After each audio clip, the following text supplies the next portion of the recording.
Pai do Senhor, queridos e amados irmãos, estamos dando início a mais uma escola bíblica dominical na Igreja Assembleia de Deus do Campo de Vila Industrial em Vila Belém. Estamos iniciando agora uma lição nova, uma revista nova que fala sobre Ezequiel, o profeta com mensagem de juízo, arrependimento, restauração e manifestação da glória de Deus. A revista nova é essa aqui. Fala sobre o profeta Ezequiel. Vamos ministrar a lição de número 1, que é a chamada do profeta Ezequiel, que é esta lição. Lição de número 1.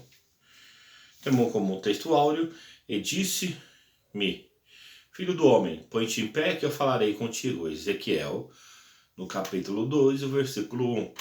Temos como a verdade aplicada: ainda hoje Deus tem chamado e capacitado pessoas para que proclamem a sua palavra com ousadia, fidelidade e amor. A referência está em Ezequiel, no capítulo 2, do versículo 1 ao versículo 5, que diz: e disse-me, filho do homem, põe-te em pé e falarei contigo. Então entrou em mim um espírito quando falava comigo, e me pôs em pé. E ouvindo o que falava, disse-me, filho do homem, eu te envio aos filhos de Israel, às nações rebeldes, que se rebelaram contra mim. Eles e seus pais prevaricaram contra mim, até este mesmo dia. E os filhos são semblante duro e obstinado de coração. Eu te envio a eles, e lhe dirás, assim diz o Senhor Jeová. E eles, quer que ouça, quer que deixe de ouvir, porque são casa rebelde, hão de saber que esteve no meio deles um profeta.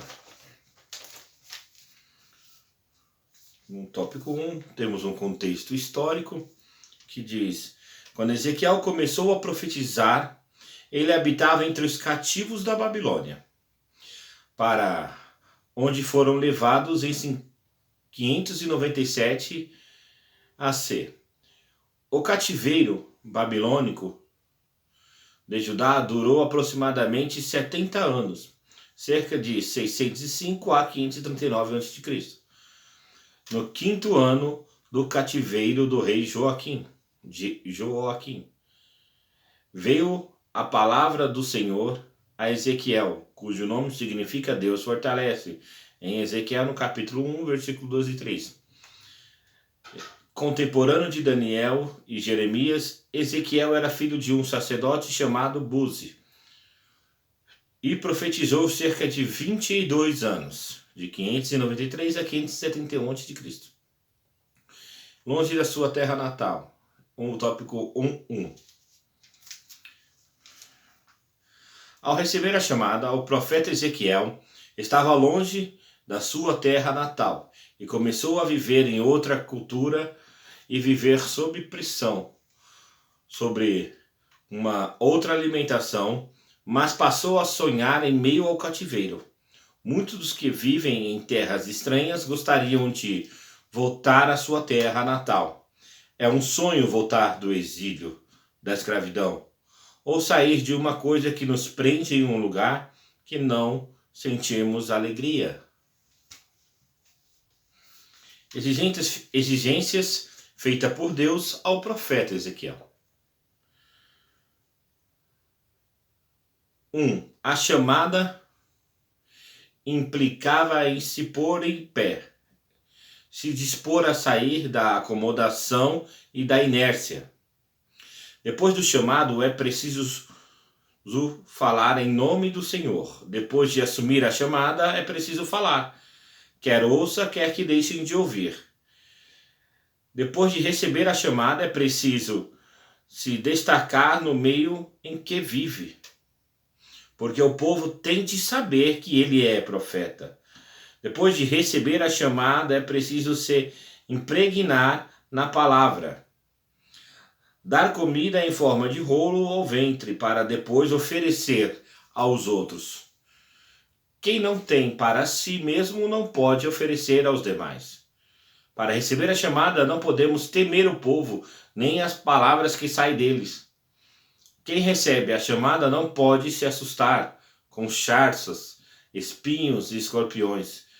Quem recebe a chamada precisa saber que vai enfrentar conspiração de pessoas que não querem ouvir a verdade de Deus e de serem confrontadas.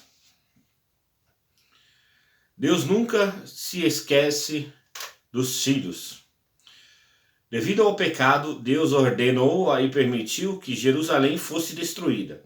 Os pecados eram idolatria, apostasia, mistura com outros povos, falsos pastores e falsos profetas. Mas ainda havia esperança. Deus prometera restaurar a terra por amor aos que permanecessem fiéis a Ele. O Senhor nunca se esquece daqueles que fielmente procuram lhe obedecer. No tópico 2, o tema é a incumbência do profeta Ezequiel. A missão do profeta, dada por Deus, era conscientizar o povo e da razão do cativeiro, explicar a queda de Jerusalém e promover a volta do povo exilado a Deus, e construir uma esperança concernente à promessa de Deus de restaurar o seu povo. O profeta também ressaltava a responsabilidade pessoal de cada indivíduo perante Deus. Em vez de restringir a culpa aos antepassados, aos seus pecados, como uma única causa do exílio e julgamento de Deus. Tópico 2.1. Deus usa quem Ele quer. O Senhor usa os pequenos para confundir os grandes. 1 Coríntios, capítulo 1, versículo 7 ao 29. Deus não vê como o homem vê, porque o homem vê o que está diante dos seus olhos. O Senhor, porém, olha para o coração. Ele se responsabiliza e capacita os que Ele chama. Toda a nossa capacidade vem de Deus, portanto, não devemos nos gloriar nos nossos feitos, porque tudo provém dele e vai para ele, porque dele são todas as coisas. Romanos capítulo 11, versículo 36. No tópico 2.2, Deus usa onde Ele quer. Como anunciado em Listra, Deus não se deixou a si mesmo sem testemunha. Assim também ocorreu para com o povo de Israel ao longo da história bíblica, seja na Jerusalém, cercada pelo exército do rei da Babilônia, seja diante do rei da Babilônia, seja no meio dos cativos. Deus é soberano e levanta as pessoas que proclamem a sua mensagem, seja no lugar que for. Bem-aventurado aqueles que estão atentos às palavras de Deus e a recebem, pois Ele faz diferença ao vivenciarmos diferentes momentos em nossas vidas e nos mais diversos ambientes, porque Ele é luz e lâmpada para os nossos pés. É um referencial, sustento entre tantas outras qualidades. Tópico 2.3. Deus usa na hora que Ele quer. A Bíblia registra o chamado de Deus ou a pessoa sendo usada pelo Senhor em diversos momentos. Não é possível ao ser humano estabelecer o momento mais adequado para Deus usar uma pessoa ou realizar uma obra. O profeta Eliseu, em uma determinada ocasião, disse que Deus não lhe havia revelado algo sobre a situação da sunamita. Abacuque ficou à espera da resposta de Deus. É fundamental nos submetermos ao momento de Deus. Permanecer confiando no Senhor, crendo que Ele é poderoso e seu agir é perfeito, e esperar nele sempre é a melhor solução. Tópico 3. Um profeta com vocação visionária. A experiência visionária era uma marca natural e reconhecida do profeta Ezequiel. A palavra de Deus vinha e se impregnava dentro do seu ser por meio de visões tão claras e vários símbolos que eram descortinados pela interpretação dada pelo Senhor. Ezequiel 1:1. No tópico 3.1, a visão do rolo de um livro. O rolo que o profeta recebera continha a palavra do Senhor e ele tinha a responsabilidade de entregá-la.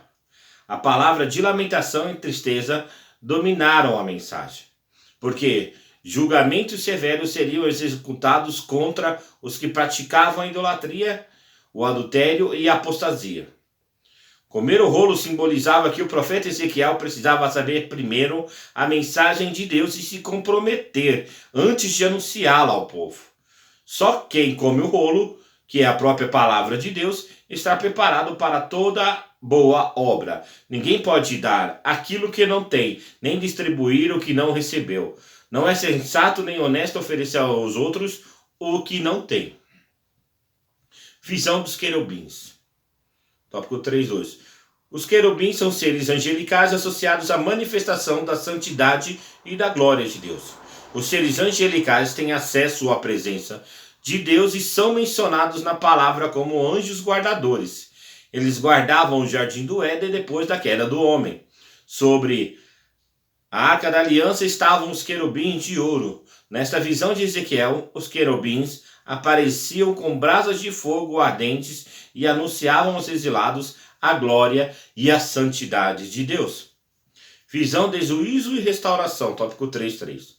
Após a visão dos querubins, segue o registro de Ezequiel, tendo a visão do templo do Senhor e receber a revelação acerca do juízo divino.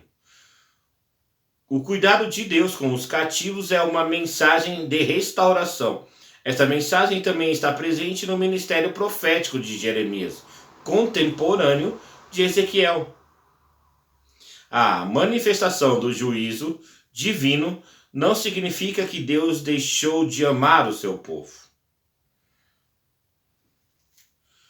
Os exilados na Babilônia ouviram e tomaram conhecimento da verdade através do profeta Ezequiel. Ele não deixou o povo sem explicação, nem sem a direção divina. A fidelidade de Deus não deixa o juízo acontecer sem dar, primeiro, a oportunidade de arrependimento ao seu povo. Gostaria de estar agradecendo os queridos e amados irmãos mais uma vez, desejar a todos que tenham um bom ano novo, umas boas festas e que Deus abençoe vocês em nome de Jesus. Amém.